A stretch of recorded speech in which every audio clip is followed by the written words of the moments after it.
Hey guys, my name is Nate, and this is the Parent Guide podcast, where we talk to a variety of parents about a variety of topics, and that's pretty much it.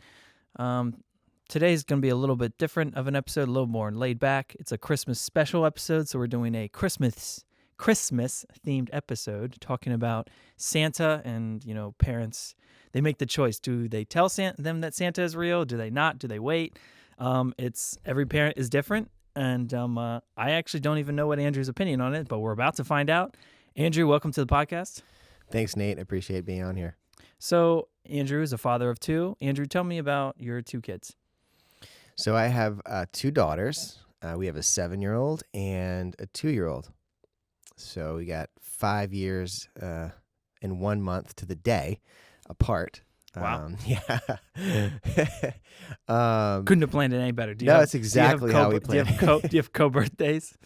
No, because it's a good month apart. So, but yes, I mean, we do have kind of like a lot of birthdays in that, like June, July is when they are. So it's kind of like just a big birthday bash in the summer. So, but yeah, it's a good distance between them, but just enough. Like we really like it that way, even though we didn't plan it that way at all. But it's nice. We did know that we didn't want to have two kids really close together, but we were honestly just like kind of like a one and done kind of thing. Sure. To be blunt about it. But 5 years is a good separation, and they really they adore each other. That's good, even though usually like 2 to 3 years is like a sign that they'll be pretty close, but that's still good. That's good to hear that they're 5 years apart and still are very close. That's good. Yeah. It's just enough where like, the 2-year-old like really looks up to the 7-year-old. Right. And the 7-year-old is like, I'm big stuff. And so really, kind of like, but sometimes then it works the other way. It's just like, I really don't feel like doing what this 2-year-old's doing. Sure. Like I'm so above this kind of thing. Yeah. So it works both ways, but it's pretty cool to see what they do. Good to hear. And do their personalities gel well together, or do they have opposite personalities? Or so my 2-year-old is a fireball. She is an outright fireball. Just last night, like we had dinner and like we made her one of her favorite things, which is like an egg yolk, like a dippy egg, right? But just enough to where it's not like complete wet, like it's sure. like more of like Yeah. a gelled egg, Yeah. and like none of the white around it, just the actual yolk. That's funny. Yeah, and she likes that. But she and then sweet potato fries in the oven, and she just did not want to eat that. And then my wife made muffins, and she had it in her head that she had to have the muffins, and that was it. Like we could not get her to eat her egg. She was all over this. We said, okay, no, first you eat your egg, and then you can have your muffin if you're hungry. And it's like she to the end, and so she just went to bed and ate nothing. So That was her choice. My way or the highway. That was like. If she was hungry, she would have eaten. Sure, of course. you know, that's like her favorite dish. But she is very, very like, I don't want to say stubborn because that kind of paints it in a bad light. Like this is really going to favor her when she's growing up, and like she sticks to her guns. She will not be a pushover. Sure, yeah. She will speak her mind, and she will like be a force to be reckoned with. And I think that's freaking awesome. It is. My wife is like that. She is very confident in every decision that she makes, and she goes all in. And in it, and because of that, she's very successful at almost everything that she puts her mind to. Whether it's photography or nursing school or her job at the hospital, like she just goes all in. And I'm sure that when she was younger, obviously I didn't know her when she was really young, but I'm sure that she was like that. I'm sure she would have been a lot like your daughter. And is your other daughter kind of like similar or not really? Or our 7-year-old is a negotiator. So anything we tell her, she's got to come back for. Like she's a politician. She's like absolutely, like it's bedtime and like I want you to lay with me. Well, not tonight. Well, can you just lay for like 10 minutes? No. How about 5? And then we're like, nah. And then I come back with like, how about 7? Yeah.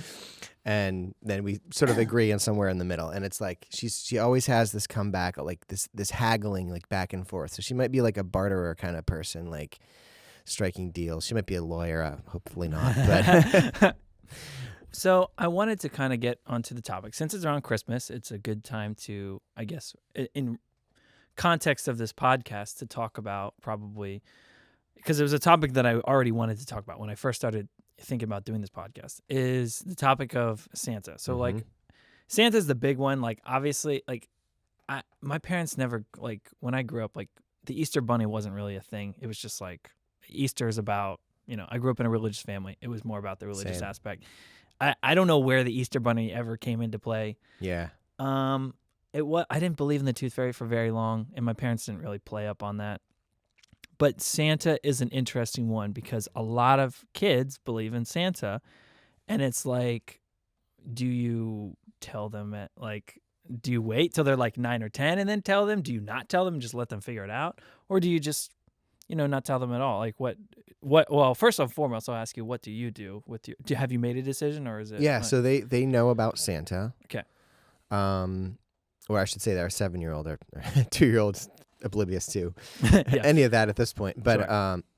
but our 7-year-old, she knows who Santa Claus is. Okay. She's never, quote, believed in Santa Claus. It's just like a story, which is kind Okay. of interesting and cool. And, we have books about Santa at home. Yeah. And we talk about Santa. And so she knows all about Santa, but she's always known about it same as we have, that it's just a story. So we just kind of have done that. And she absolutely adores Christmas. Like, that's her favorite holiday. She will tell you. Actually, she'll offer that information to you if you just go talk to her. Like around the holidays, she'll probably just tell you, Christmas is my favorite holiday. Yeah. Even if you didn't ask, I'll Right. tell you. Yeah. Like, that's how passionate she is about it. She just loves the lights, the decorations, Sure. the stories. One thing she never mentions, though, is the gifts. Well, that's good. Yeah. No, she's not like...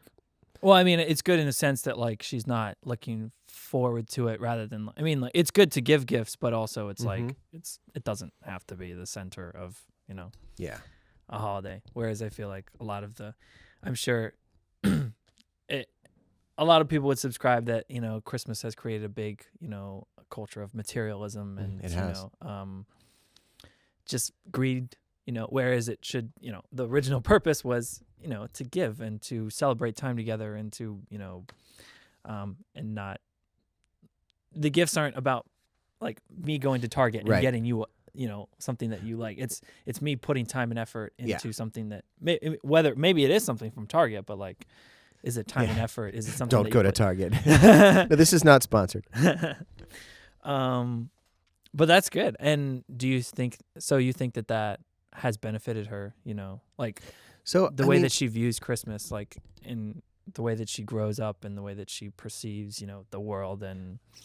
it's just her, it's just what she decided to latch onto. Because I think everyone's influenced by how they grew up, right? And we never really made a big deal about like gifts or like, what are you gonna get for Sure. Christmas? Yeah. You're like, those words never come out of our mouths. What are you Right. going to get Yeah. for Christmas? Like, never. Now, we do give some gifts. We have stockings on our banister, and we put like fun, like little meaningful things in there that we think of as Right. throughout the month. Like, ooh, I'm gonna put this in there.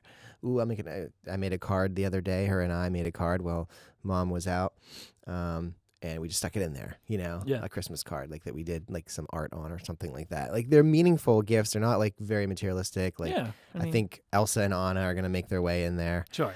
Little figurines. But with the in-laws, like with my wife's parents, they give gifts and stuff. But again, it's never been the focus. She likes the tree, the lights, the Yeah. decorations. No, yeah, and the that's the ornaments. beautiful part of Christmas. Like, I mean, when you ask someone what their favorite part of Christmas is, like almost unless they're like 6 or 7, who's been kind of brought up in that culture, like most people aren't going to be like, oh, I love when I can, open up that Christmas gift and get that $100, tech item that I was looking for. People are talking about like the music, the lights, the atmosphere, the warm, cozy feelings, sitting by the fire with family. Like that's never. But you brought up a really good point, and I've never actually even thought about that, is that like we take our kids, like a lot of parents will take their kids to the mall, and yeah, they want to get a picture with Santa, but like the kids sit on Santa's lap and Santa, what do you want for Christmas? And like kids make up a list of all the things that they want. And we ask our kids to make lists. We all come up with our own, like almost like shopping lists. Well, they are literally like shopping lists. And it almost kind of creates, like, it just accentuates that Creates a culture. monster. Like it really does. And now kids are just like expecting all of this crazy stuff. And we look at it so lightheartedly, like, I mean, oh, we it's just literally call it the season of giving, kind yeah. of, right? But I it's mean, not yeah. giving in the sense that it used to be. Sure, yeah. I mean, it used to be like this person needs something. I think the original. I mean, I'm not super familiar with the story, the original story of We've Saint read Nicholas. the story to our Yeah. kids, because we want them to know the original story of Saint Nicholas Yeah. and like where this came from. Right. And I mean, it was somebody who really felt compassion, and out of like love and compassion for somebody in need, they anonymously, of Yeah. all things, Yeah.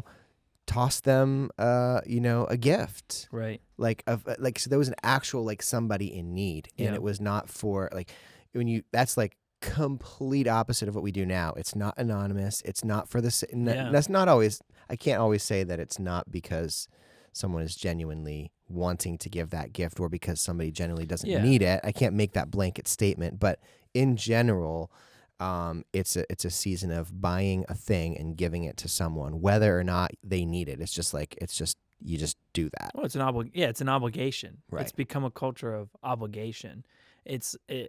Which is not good. You should only do something if you feel led to, and we should also be catering, to the needs of someone.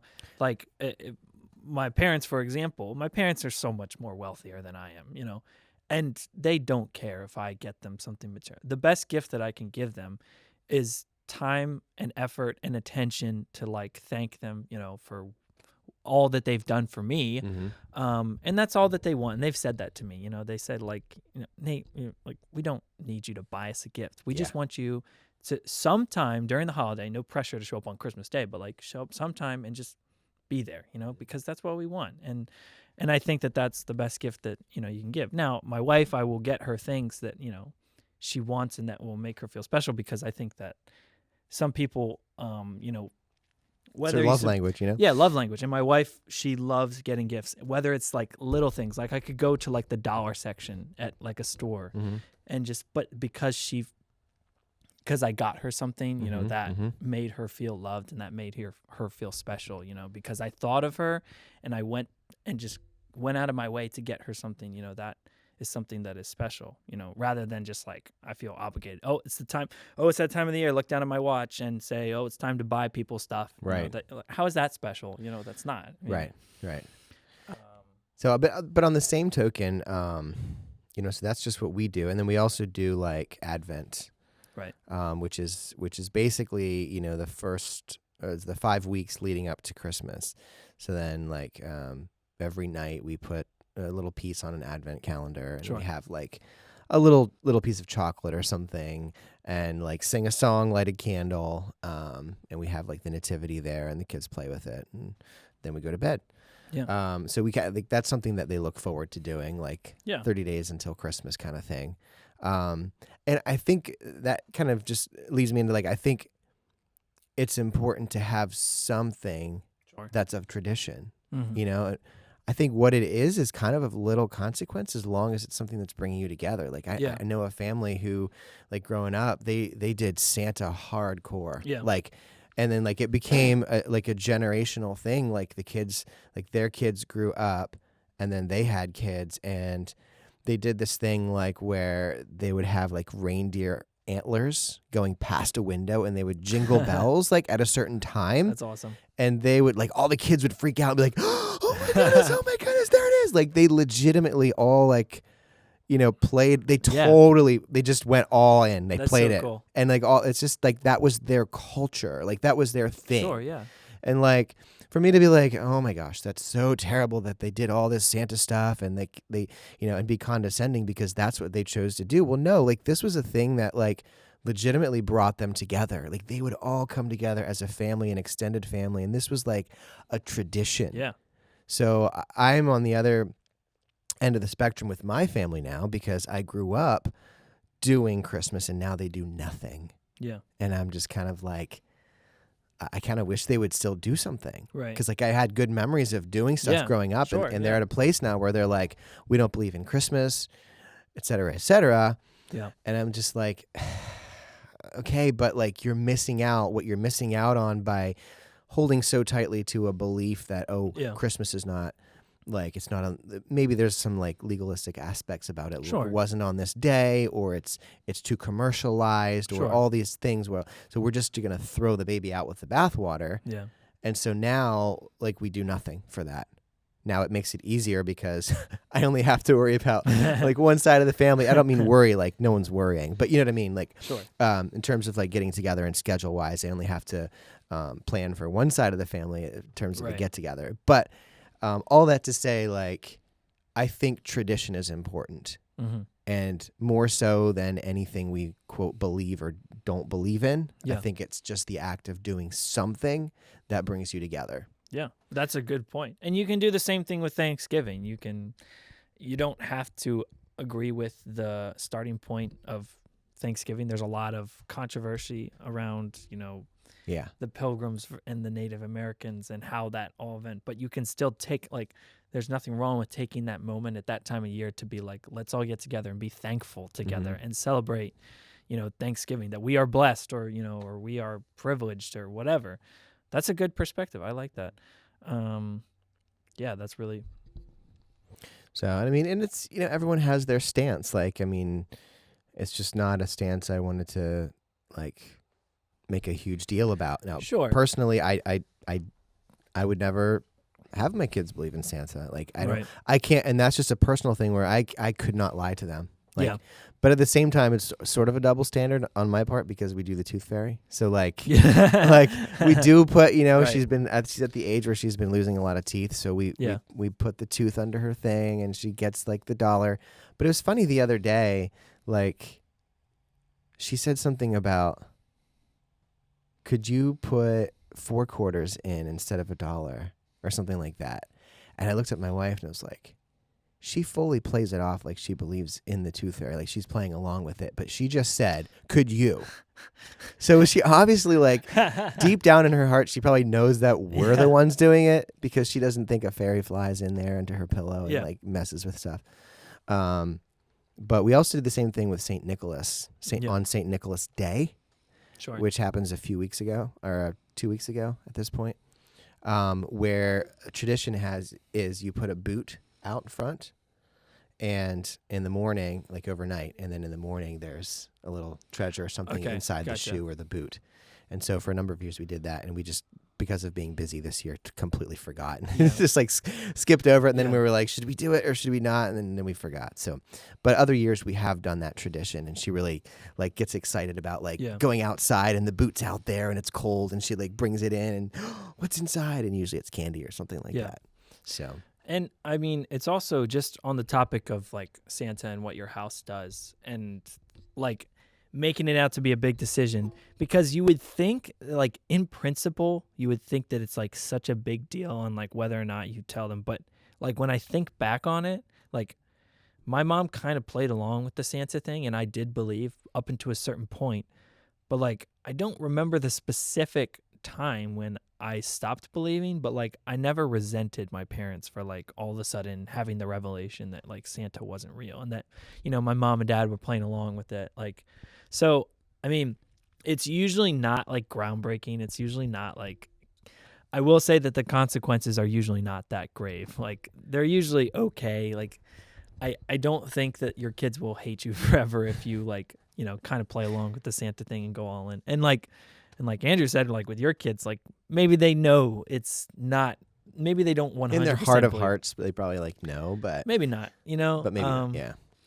But yeah, in the end, it's just more of I think, like you said, bringing it back to tradition. It's whatever your family you feel like is best to bring the family together. And I don't think many parents would disagree with the fact that they want their families to become closer. And, I like the tradition thing, and I like that you're finding what's best for your family. I think that's cool. And I like the stuff that you mentioned. I think that's really awesome. So. Yeah, I think what you want in the end is for your kids to look back on their childhood and just have good memories, like good feelings about that time of year. And to me, you like any excuse to celebrate is good. It's life is short.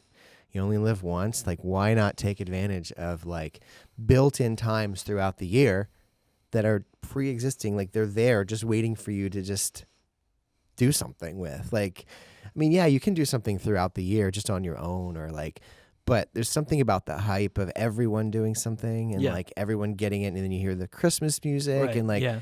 why not just get in the spirit and just go for it? Yeah. Like, why be uptight about it? That's kind of Yeah. my motto. Like, Or at least if it's not your thing, don't bring other people down. you know? sure. Yeah. Yeah. Let people Um, do what they do and celebrate how they Sure. want. If it's not hurting anybody, then I don't, like I'm not a big Christmas music guy. Mhm. I mean, and Christmas movies either, but like if Yeah. my family and my wife wants to listen to it, then I let them, because I don't want to, because it brings them so You much don't want to joy. bring them down.